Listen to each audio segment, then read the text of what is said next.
Welcome. आप देख रहे हैं बॉलीवुड रिपोर्टर और मैं हूं आपके साथ सोनाली। हाजिर हूं बॉलीवुड की अप टू डेट खबरों के साथ फिर एक बार। तो चलिए करते हैं आज के शो की शुरुआत और आपको दिखाते हैं बॉलीवुड रिपोर्टर की टॉप न्यूज।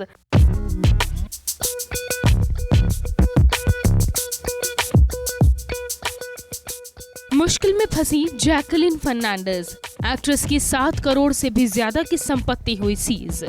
200 करोड़ रुपए के मनी लॉन्ड्रिंग केस के आरोपी कॉनमैन सुकेश चंद्रशेखर और एक्ट्रेस जैकलीन फर्नांडिस की पर्सनल तस्वीरें वायरल होने के बाद से ही दोनों का रिश्ता चर्चे का विषय बना हुआ था। वहीं कई दिनों तक लाइमलाइट से दूरी बनाकर रही जैकलीन की इस मामले में मुश्किलें कम होने का नाम नहीं ले रही हैं और अब इस मामले ने एक नया मोड़ ले लिया है। दरअसल जैकलीन के खिलाफ ईडी ने बड़ी कार्यवाही करते हुए 7.27 करोड़ रुपए की प्रॉपर्टी को सीज कर दिया है। जानकारी के मुताबिक जैकलीन के पास इतनी बड़ी रकम की एक एफडी है जिसे ईडी ने जब्त कर लिया है। ईडी के मुताबिक सुकेश ने जबरन वसूली के पैसों का इस्तेमाल करके जैकलीन को 5.71 करोड़ रुपए के गिफ्ट दिए थे। इसके साथ ही जैकलीन के फैमिली मेंबर्स को 1,73,000 अमेरिकी डॉलर और करीब 27,000 ऑस्ट्रेलियाई डॉलर का फंड भी दिया था। इस मामले में जैकलीन से ईडी की टीम ने 3 बार पूछताछ की है। उनसे तिहाड़ जेल में बंद सुकेश चंद्रशेखर के साथ उनके संबंधों को लेकर पूछताछ की गई थी।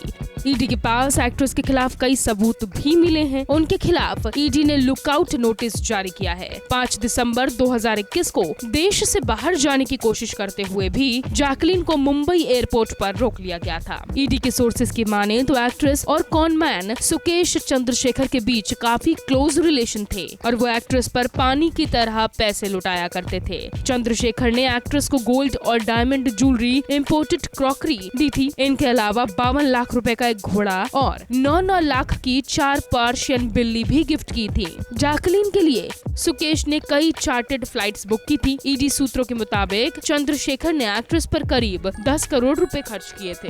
Bureau report.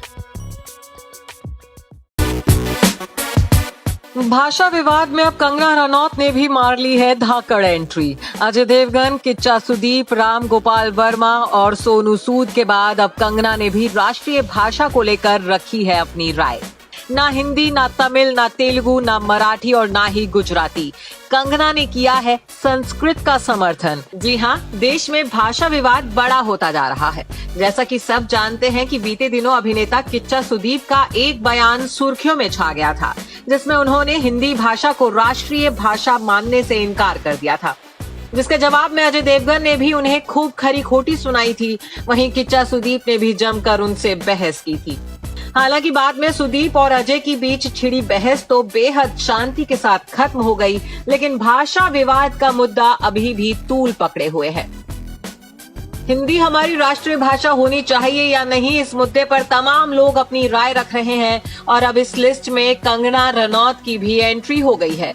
दरअसल शुक्रवार को कंगना रनौत अपनी अपकमिंग फिल्म धाकड़ के ट्रेलर लॉन्च इवेंट में पहुंची थी। इस दौरान एक जर्नलिस्ट ने कंगना से भी उनकी राय पूछ ली। जर्नलिस्ट ने कंगना से सवाल किया कि किच्चा सुदीप के हिंदी राष्ट्रीय भाषा नहीं है वाले बयान के बाद अजय देवगन के साथ उनकी बहस हो गई थी। वहीं अब ये मुद्दा राजनीतिक रूप भी ले चुका है, तो इस बारे में आपकी क्या राय है?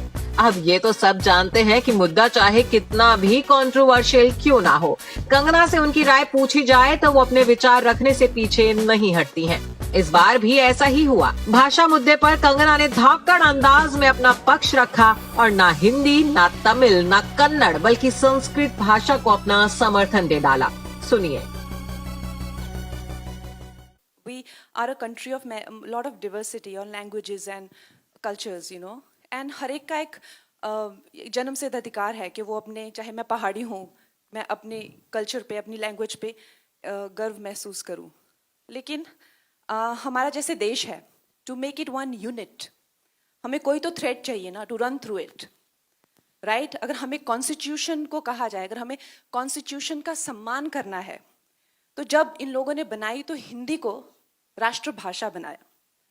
अब जब आप कहते हैं कि मुझे as Tamil is actually older than Hindi, लेकिन उससे भी ओल्डर है संस्कृत। अगर आप मुझसे मेरा बयान पूछना चाहते हैं तो I think the national language should be Sanskrit, क्योंकि कन्नड़ा से, तमिल से लेके गुजराती से लेके हिंदी, सब उसी के से आई हुई हैं।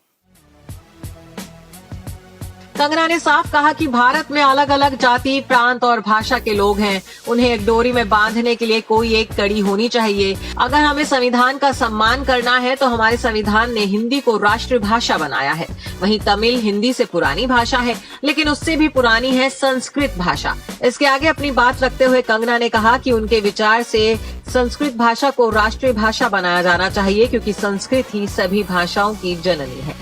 इसके साथ कंगना ने आगे कहा कि संस्कृत को छोड़कर हिंदी को राष्ट्रीय भाषा क्यों बनाया गया, इसका जवाब उनके पास भी नहीं है। कंगना यहीं पर नहीं रुकी। उन्होंने आगे कहा कि जो लोग हिंदी को नकारते हैं वो सिर्फ हिंदी ही नहीं बल्कि सरकार के केंद्र दिल्ली को भी नकारते हैं।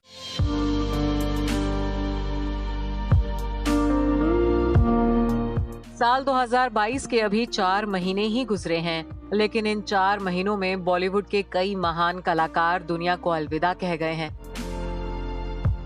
सबसे बड़ा झटका तो म्यूजिक इंडस्ट्री को लग रहा है। लता मंगेशकर और बप्पी लहरी जैसे महान कलाकारों के निधन के गम से बॉलीवुड अभी उभरा भी नहीं है कि म्यूजिक इंडस्ट्री के लिए एक और दिल तोड़ने वाली खबर आई है। बॉलीवुड के पॉपुलर पॉप सिंगर ताज अब इस दुनिया में नहीं रहे हैं। 90 के दशक में अपने रॉकिंग म्यूजिक से सभी को थिरकाने वाले ताज का निधन हो गया है। ताज सिर्फ 54 साल के थे। म्यूजिक लवर्स के बीच ताज के नाम से फेमस सिंगर का असल नाम तरसेम सिंह सैनी था। इससे पहले वो जॉनी जी के नाम से भी फेमस हुआ करते थे। ताज ने यूके में आखिरी सांस ली। रिपोर्ट्स के मुताबिक ताज लंबे वक्त से हर्निया की बीमारी से पीड़ित थे।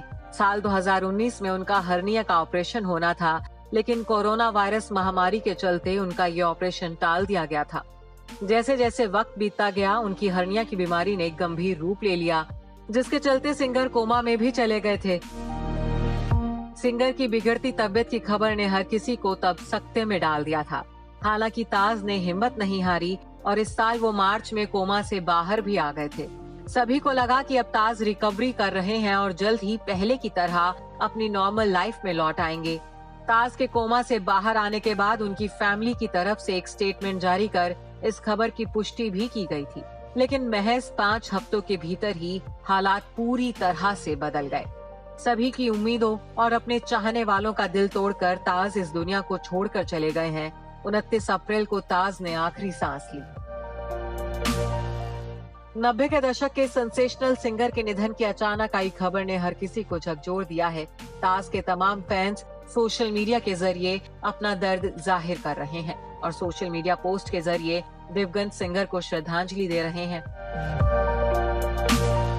बता दें कि 1979 में आई एल्बम हिट द डेक के बाद ताज चर्चा में आए थे और वो पॉप बैंड स्टीरियो नेशन के लीड सिंगर थे। ये बैंड 1996 में बनाया गया था, जो कि क्रॉस कल्चरल एशियन फ्यूजन था। 90 के दशक में उन्होंने कई सुपरहिट गाने गाए। उन्होंने कई बॉलीवुड फिल्मों में भी म्यूजिक दिया था। फिल्म तुम बिन का गाना दारू विच प्यार मिला दे ताज के गाए सबसे सुपरहिट सॉन्ग्स में से एक था। उन्होंने ऋतिक रोशन की फिल्म कोई मिल गया में इट्स मैजिक गाना भी गाया था। रेस फिल्म में ताज ने हिट सॉन्ग मुझ पे तो जादू दिया था।